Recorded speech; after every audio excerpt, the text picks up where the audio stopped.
Hello friends, कैसे हैं।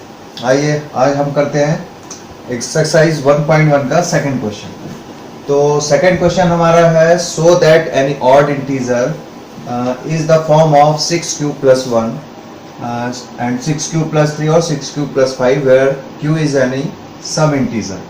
तो यहाँ पर हमारा ये यूक्लिड मेथड हम यूज कर रहे हैं और वो पूछ रहा है कि यहाँ पर हमें प्रूफ करना है कि कोई भी अगर हम ऐसा इंटीजर लेते हैं जो किस फॉर्म का होता है 6 क्यूब प्लस 1 फॉर्म का है, तो वो ये जो ऑड इंटीजर है वो इस टाइप के होंगे 6 cube plus 1, 6 cube plus 3, 6 cube plus 5। तो आइए चलते हैं। तो यहाँ पर हम मान लेते हैं कि ए कोई भी इंटीजर है, ए कोई भी इंटीजर है। तो let a is any integer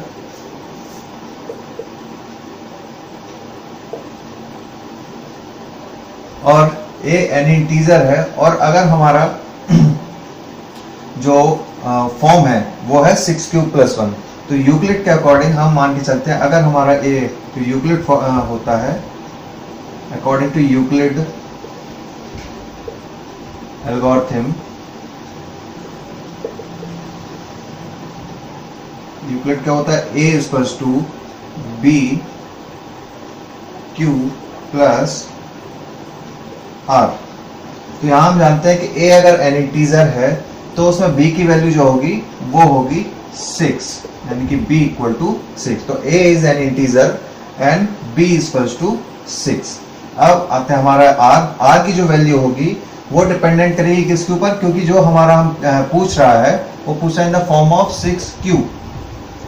तो यहाँ पर b की वैल्यू है 6 क्यूब, तो r की जो वैल्यू होती है वो ऑलवेज डिपेंडेंट होती है आपके b की वैल्यू। तो r की जो वैल्यू होगी वो लेस देन b होगी और ग्रेटर देन इक्वल टू 0 होगी।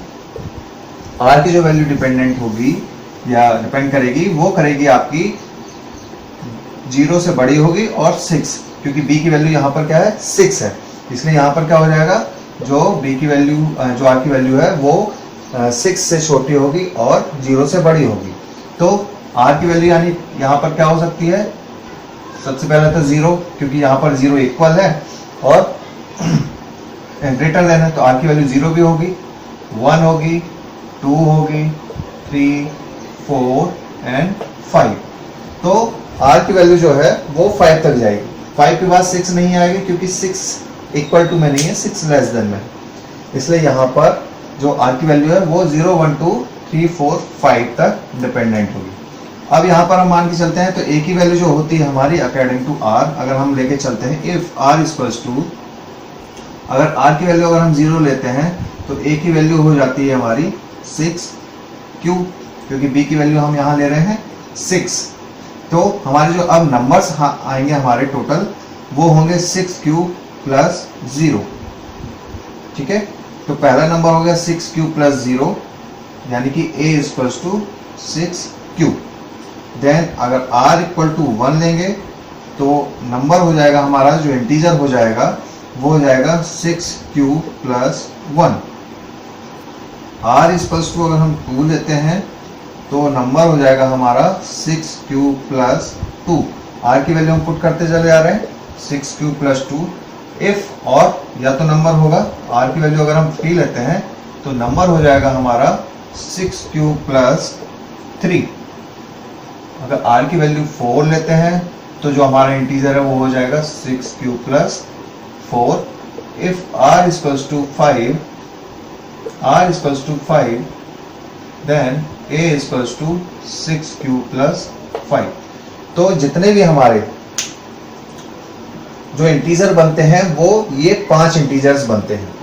तो इस 5 इंटीजर्स में 6 इंटीजर्स हैं क्योंकि 0 भी हमारा इंक्लूड है, तो 1, 2, 3, 4, 5, हाँ 6 इंटीजर्स हैं। 6 इंटीजर्स में अब हमें ये देखना है हम कैसे बताएंगे कि जो हमारे इंटीजर हैं, ऑड इंटीजर हैं, वो किस फॉर्म में होंगे। तो यहाँ पर हमने देखा था ये a इक्वल्स टू 6 क्यूब, अगर इसको हम इसमें से 2 कॉमन ले लेते हैं तो ये हो जाता है 3 क्यूब, यानी कि ये नंबर क्या हो गया 2 से डिविजिबल है। और यहाँ पर हम क्या कर सकते हैं 2 से डिविजिबल है, यानी कि ये तो आपका ऑड नंबर नहीं है, क्योंकि जो नंबर 2 से डिविजिबल होता है वो ऑड नंबर नहीं होता है। इसलिए यहाँ पर हम देख रहे हैं कि a इक्वल टू जो पहला नंबर है यानी r इक्वल टू 0 रख रहे हैं, तो जो 6q का फॉर्म है वो हमारा 2 से डिविजिबल है, और 2 से डिविजिबल जो भी होता है उसको हम बोलते हैं ऑड नंबर। अब आते हैं हम r इक्वल टू 1 पे देखते हैं। तो यहां पर हमारी जो वैल्यू निकली है वो है 6q प्लस 1। तो 6q प्लस 1 में आप क्या देख रहे हैं, 6q प्लस 1 में आप कोई कॉमन निकाल सकते हैं क्या? इसमें कोई कॉमन नहीं है, तो यहां पर कोई कॉमन नहीं है, यानी कि ये नंबर 2 से डिविजिबल नहीं है। तो जब 2 से डिविजिबल नहीं है तो ये आपका क्या हो जाएगा, सॉरी ये इवन नंबर होता है 2 से डिविजिबल। जब 2 से डिविजिबल नहीं है तो ये हमारा होगा ऑड नंबर। तो ये नंबर जो होगा वो हमारा ऑड नंबर होगा। तो पहला ऑड नंबर हमारा क्या है, 6q प्लस 1। नेक्स्ट हम यहां पर निकालते हैं। तो यहां पर आप देखिए, यहां पर आपको 2 कॉमन आ जाएगा और ये इस फॉर्म में आ जाएगा 3q प्लस 1। यहां पर भी आपका 2 आ रहा है, यानी कि ये जो नंबर है ये आपका 2 से डिविजिबल है। 2 से डिविजिबल है यानी कि ये आपका क्या होगा, फिर इवन नंबर होगा। नेक्स्ट यहां पर आते हैं इस q में। तो यहां पर अगर हम करते हैं तो यहां पर आप निकालिए। तो यहां पर मैं अगर कॉमन निकालता हूं तो यहां आता है 3q प्लस 1। तो यहां पर जो कॉमन आ रहा है वो आ रहा है 3, और 3 2 से डिविजिबल नहीं होता है। तो 2 से डिविजिबल 3 नहीं है, तो ये हो जाएगा आपका ऑड नंबर। 4 की बात करते हैं तो यहां पर भी आपका कॉमन आएगा और 2 कॉमन आएगा, तो यहां पर भी आएगा 3q प्लस 2। 2 से डिविजिबल है तो इवन नंबर हो जाएगा। ऐसे ही अब आप यहां करेंगे तो यहां कोई कॉमन नहीं आएगा, तो ये आपका हो जाएगा ऑड नंबर। तो इस टाइप से हमारे जो है जो टोटल नंबर हम यहां पर क्यों एक अगर इंटीजर को लेके चलेंगे, b की वैल्यू 6 है, तो r के वैल्यू के अकॉर्डिंग हमारे ये 6 नंबर्स जनरेट हो रहे हैं, जो कि आपके इवन और ऑड में डिवाइडेड है। तो यहां पर हमने जो यूक्लिड एल्गोरिथम से निकाला है वो निकला है, यानी कि b की वैल्यू अगर 6 है, इस फॉर्म में अगर हम यहाँ पर b की वैल्यू हम 6 ले रहे हैं यूक्लिड के अकॉर्डिंग, और r की वैल्यू जो डिपेंडेंसी होती है वो 6 होती है। तो r की वैल्यू जो है वो 6 से नीचे है, यानी 6 के नीचे 0 1 2 3 4 5। तो यहाँ पर b की वैल्यू अभी हमने यहाँ 6 ली है, तो b के मल्टीपल्स में वैल्यू हमें लेना है। तो b के मल्टीपल्स में अगर हम कोई भी वैल्यू लेंगे, जैसे कि 6 हो सकती है, 12 हो सकती है, 18 हो सकती है, लेकिन जो वेरिएशन होगा नंबर का वो किस पे डिपेंडेंट करेगा, r के ऊपर। यानी 6 अगर हम लेंगे तो 12 हम लेंगे तो यहां पर होगा 12q, और जो वेरिएशन होगा r का वो कहां होगा, यही होगा, यानी कि 0 ही होगा। तो ये जो वेरिएशन बनते हैं टोटल नंबर के, अगर 6 के मल्टीपल्स के अकॉर्डिंग के हम नंबर देखें, तो इस टाइप से हम बता सकते हैं कि कोई भी जो ऑड इंटीजर है, यानी कि हमें क्या शो करना है कि सो दैट एनी ऑड इंटीजर, यानी कि जो ऑड इंटीजर है अगर इस फॉर्म का है, यानी कि 6 के मल्टीपल्स का है, अगर हम उसकी b की वैल्यू 6 ले रहे हैं, तो उसका जो फॉर्म होगा ऑड इंटीजर्स का वो होगा 6q plus 1, 6q plus 3 and 6q plus 5। तो यहां पर आप देखिए 6q प्लस 1 पहला हमारा ऑड नंबर है, फिर इसके बाद 6q प्लस 3 हमारा दूसरा ऑड नंबर है, और फिर 6q प्लस 5 हमारा तीसरा ऑड नंबर। तो यहां पर हमारा जो प्रूफ हो रहा है कि ऑड नंबर जो हमारा होता है, हमें जो शो करना था वो यही होते हैं, 6q plus 1, 6q plus 3 and 6q plus 5। तो यहां पर हमारे दो क्वेश्चन हो जाते हैं। अगर आपसे कोई पूछता है कि सो दैट एनी इवन इंटीजर, तो उसका फॉर्म क्या होगा आपका, ये हो जाएगा 6q हो जाएगा, 6q प्लस 2 हो जाएगा, और 6q प्लस 4 हो जाएगा। तो ये आपके इवन इंटीजर है। तो इस टाइप से यहां पर आपसे ऑड पूछा गया है, तो आप सिर्फ यहां पर ऑड नंबर्स का बताएंगे। तो ऑड नंबर में आपका ये आ जाएगा कि ये आपके ऑड इंटीजर्स हैं। तो इस टाइप से हमने प्रूफ कर दिया कि कोई भी इंटीजर है यूक्लिड फॉर्म के अकॉर्डिंग, अगर वहां पर आपको दिया है फॉर्म 6q प्लस 1 होगा, 6q प्लस 2 होगा और 6q प्लस 5 होगा, तो ये हम लेते हैं ए यूक्लिड एल्गोरिथम के अकॉर्डिंग हम करेंगे। यूक्लिड के अकॉर्डिंग क्या होता है, ए कोई इंटीजर है, और यहां पर हमने क्या लिया है, बी की वैल्यू 6 है, क्योंकि 6 के मल्टीपल्स में हमें लेना है। तो आर की वैल्यू कहां डिपेंडेंसी होती है, ऑलवेज बी के ऊपर डिपेंडेंसी होती है। तो आर की वैल्यू आपकी क्या होगी, बी के अकॉर्डिंग ये 6 से लेस देन रहेगी, यानी कि 0 से लेके 5 तक। तो आपकी जो ऑड इंटीजर्स आएंगे वो आएंगे 6q प्लस 1, 6q प्लस 3 और 6q प्लस 5। आइए दोस्तों देखते हैं नेक्स्ट क्वेश्चन, क्वेश्चन नंबर 3। तो इसमें पूछा है कि एक आर्मी कंटिजेंट है और 616 members is to march behind an army band of 32 member in a parade। तो मतलब एक आर्मी कंटिजेंट है उसको मार्च पास्ट करना है। मार्च पास्ट करते हैं यानी कि वो परेड होती है ना, उसी को बोलते हैं। तो वो आर्मी बैंड के पीछे, एक आर्मी बैंड होता है, उसके पीछे फिर हमारे कुछ सोल्जर्स वगैरह चलते हैं। तो वो 2 ग्रुप्स में उस परेड को चलना है। तो यहाँ पर दिया हुआ है कि an army band of 32 member in a parade, the 2 groups were are to march in the same number of column. यानी कि जो मार्च होनी है वो सेम नंबर ऑफ कॉलम्स में होनी है। And what is the maximum number of columns in which they can march. तो वो मैक्सिमम नंबर ऑफ कॉलम्स हमें बताने हैं जिसमें वो मार्च कर सकते हैं। यानी कि आप ये हम देखते चलते हैं, पहले क्या होता है रो और कॉलम। तो रो क्या होती है कि जैसे अपन बैठे रहते हैं, ये आप यहाँ खड़े होकर देख रहे हैं ये, तो अगर आप यहाँ खड़े होकर ऑब्जर्व कर रहे हैं, यहाँ से कोई भी चीज आ रही है, तो ये क्या है, ये कॉलम्स हैं। और अगर आप यहाँ ऐसे देखेंगे तो ये रोज होती हैं, तो ये कॉलम्स। यहाँ खड़े होकर आप देख रहे हैं, तो अगर कोई आपके सीधे एक में चला आ रहा है इस सामने और इसके पीछे बहुत सारे लोग और भी चले आ रहे हैं, तो ये कॉलम्स में। तो वही पूछ रहा है कि ये जो परेड होती है, परेड आपने देखी हो, तो परेड में वो पूछ रहा है कि 32 मेंबर जो हैं वो आर्मी बैंड के हैं और उस आर्मी बैंड के पीछे 616 मेंबर्स जो हैं वो इसके पीछे मार्च यानी परेड करेंगे। लेकिन जो कॉलम है, जो नंबर ऑफ परेड के जो सोल्जर्स हैं वो दोनों के सेम होने चाहिए, यानी कि एक ही कॉलम में होने चाहिए, नहीं कि अलग अलग नहीं होने चाहिए। तो यानी कि पहले जो करेंगे, पहले 2 ग्रुप्स हैं, तो जो पहला ग्रुप होगा उसमें 32 मेंबर जो होंगे आपके, वो होंगे आपके मान लीजिए वो आपके होंगे आर्मी बैंड के। और उसके पीछे जो आपके आर्मी कंटिजेंट या आर्मी सोल्जर होंगे वो आपके उसके पीछे मार्च करेंगे, तो वो दूसरा ग्रुप होगा। तो इसको हमें इस टाइप से करना है कि मतलब जो हमारी परेड होनी है उस परेड में आपके जो नंबर ऑफ कॉलम हो उस सेम नंबर ऑफ कॉलम में ही सारे आपके मेंबर आ जाए, यानी कि 32 ये आएंगे और 616 ये आएंगे। तो 2 ग्रुप्स में तो 32, तो यहाँ आप देखते तो एक में 32 जो मेंबर हैं वो होंगे, तो ऑब्वियसली यहाँ पर जो रोज होंगे वो कम होंगी। और यहाँ पर 616 मेंबर हैं, तो यहाँ पर 32 मेंबर हैं और इसमें 616 मेंबर हैं। तो इसमें जो नंबर ऑफ रोज होंगे वो ज्यादा होंगे, लेकिन एक ही कॉलम में हो सकते हैं, एक ही कॉलम में करने हैं। यानी कि जितने कॉलम इसमें होंगे उतने ही कॉलम आपके आर्मी कंटिजेंट के होने चाहिए। तो आर्मी कंटिजेंट के जो भी आपके कॉलम्स होंगे वो होने चाहिए परेड के लिए।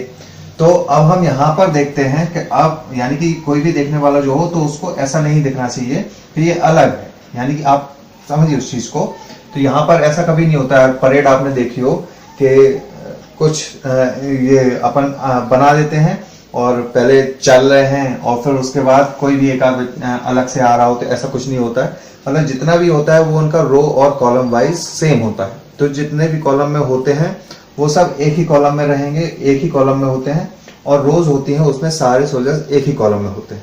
ऐसा नहीं कि इसमें अलग चल रहा है इसमें और लास्ट में कुछ जो 2-4 बच्चे वो अलग चलते आएंगे या 2 यहाँ निकल रहे हैं। तो जो उनके रोज और कॉलम होते हैं वो पूरे अरेंज्ड होते हैं। तो यहाँ पर बेसिकली हमें ये फाइंड आउट करना है कि मैक्सिमम, यानी कि करने के लिए परेड तो हम ऐसे भी कर सकते थे कि भाई 32 मेंबर पहले यहाँ चले आएंगे, एक लाइन से चले आएंगे, क्योंकि परेड ग्राउंड बहुत लंबा होता है। तो आप क्या कर सकते हैं, एक लाइन सिंगल लाइन में भी बुला सकते थे कि भाई एक एक करके ये परेड निकल आती तो एक ही कॉलम में हो जाएगा। लेकिन यहाँ पर उसने बोला है मैक्सिमम नंबर ऑफ कॉलम्स। तो मैक्सिमम नंबर ऑफ कॉलम यानी कि हमें एक कॉलम में नहीं करना है, तो हमें ऐसे मिनिमम नंबर ऑफ कॉलम ऐसे चाहिए जिसमें ये हमारे आर्मी मेंबर्स आपके फिक्स हो जाएं और एक परेड के फॉर्म में ये चले। तो इनको हमें कैसे कितने कॉलम में, मैक्सिमम नंबर ऑफ कॉलम में सेट करना है वो हमें यहाँ पर बताना है। मैं आपको इतनी कहानी इसलिए बता रहा हूँ क्योंकि आप समझ सकें कि इसको मतलब इस टाइप के कोई भी क्वेश्चन आए तो उनकी जो क्वेश्चन क्या बोलना चाह रहा है वो आप समझें। क्वेश्चन बोलने से आप अगर आपने एक बार समझ लिया तो आंसर बड़ी आसानी से निकाल सकते हो। एक ही क्वेश्चन के बार बार करने से, एक ही क्वेश्चन को समझने से आप बहुत सारे क्वेश्चन आसानी से कर सकते हैं। तो यहाँ पर देखिए हम क्या करते हैं, तो उसके लिए मान लेते हैं हम कि हमारे जो आर्मी मेंबर है, मान लेते हैं कि आपके x number of x number of columns आप में x नंबर ऑफ कॉलम्स होंगे आपके, x number of columns of army contingent, और हम यहां मान लेते हैं कि y number of army band member होंगे, ठीक है। y नंबर ऑफ रोज होंगी आर्मी की, y number of army member in first group, यानी कि जो दोनों, यानी कि x नंबर ऑफ कॉलम होगा, x नंबर ऑफ कॉलम होगा, तो पहला मान लेते हैं कि x नंबर ऑफ कॉलम, यानी कि दोनों में जो कॉलम होंगे वो सेम रहने चाहिए। तो x नंबर ऑफ कॉलम हमने मान लिया है, और पहला बैंड जो है वो किसका है, वो है आपका आर्मी बैंड का। तो आर्मी बैंड में कितने मेंबर हैं आपके, 32 मेंबर हैं। तो हमने मान लिया कि y number of army member जो है वो आपके x कॉलम में प्लेस्ड होंगे, ठीक है। तो x नंबर ऑफ कॉलम और y आर्मी मेंबर जो टोटल दोनों का मल्टीप्लाई होना चाहिए वो कितने के बराबर होना चाहिए, 32 के बराबर होने, यानी कि x कॉलम में y मेंबर आपके हैं, और वो कितने हैं टोटल, वो हैं आपके 32। और अब अगर हम इसकी बात करेंगे, क्योंकि इसमें ज्यादा मेंबर हैं, तो हम हमारे जो कॉलम रहेंगे, नंबर ऑफ कॉलम रहेंगे, वो तो आपका क्या रहेगा, वो तो आपका x ही रहेगा। तो नंबर ऑफ कॉलम जो रहेगा आपका वो x रहेगा। अब यहां पर हम मान लेते हैं कि y मेंबर्स हैं, सॉरी z मेंबर्स हैं, z members of army in second group. तो z मेंबर्स आपके जो आर्मी के z मेंबर्स हैं वो सेकेंड ग्रुप में हैं। तो आपके कितने, यानी कि जहां पर कॉलम क्या था, वो था आपका x और y, यहां पर था जब 32 मेंबर थे। तो जो दूसरा ग्रुप है वहां पर कॉलम आपके सेम ही रहेंगे, और जो मेंबर्स होंगे वो आपके z हो जाएंगे, और दोनों का मल्टीप्लिकेशन किसके बराबर होना चाहिए, यानी कि दोनों का मल्टीप्लिकेशन आपके 616 मेंबर्स के बराबर होना चाहिए, जो आर्मी बैंड के आपके पीछे मार्च करेंगे। तो यहां पर अगर हम देखते हैं तो हमें क्या मिल गया कि पहला कॉलम जो था, पहला जो ग्रुप था उसमें x कॉलम थे और y मेंबर्स थे, तो टोटल मेंबर्स जो थे वो आपके 32। तो पहला ग्रुप आपका छोटा हो सकता है, छोटा होगा क्योंकि 32 मेंबर ही है बैंड में, और फिर पीछे उसके आगे बहुत सारे सोल्जर्स चलते हैं।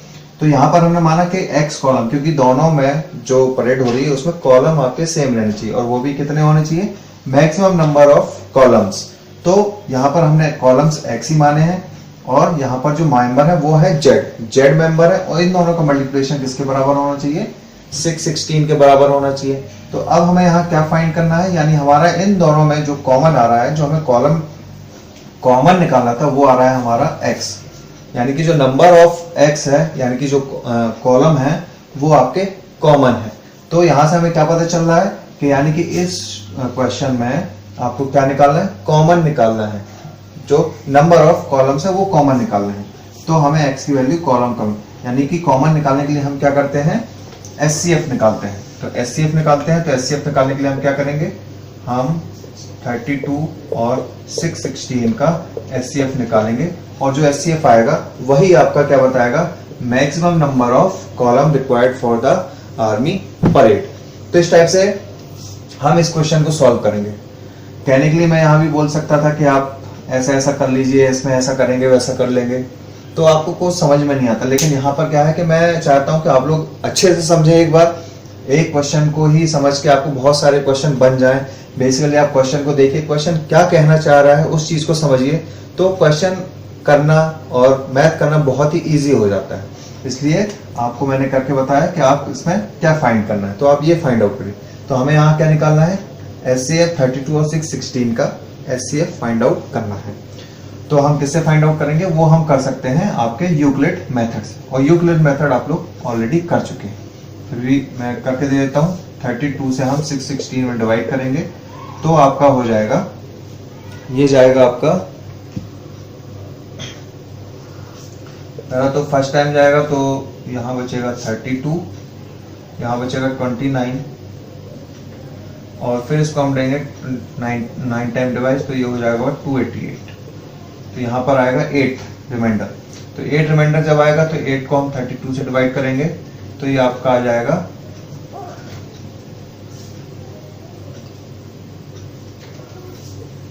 4 टाइम्स डिवाइड।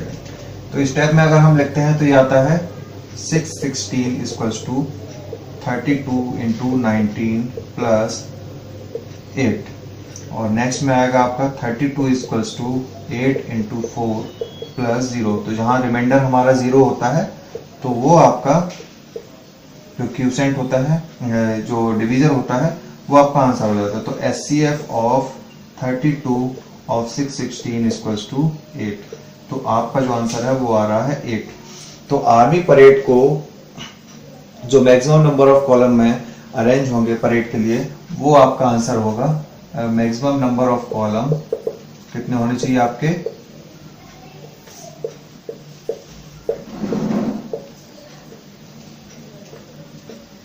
और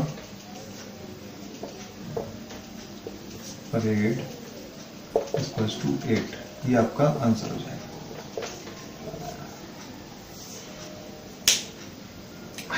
ठीक है, तो आज का ये क्वेश्चन हमने देखा, सेकंड और थर्ड क्वेश्चन। नेक्स्ट वीडियो में हम देखेंगे फोर्थ और फिफ्थ क्वेश्चंस।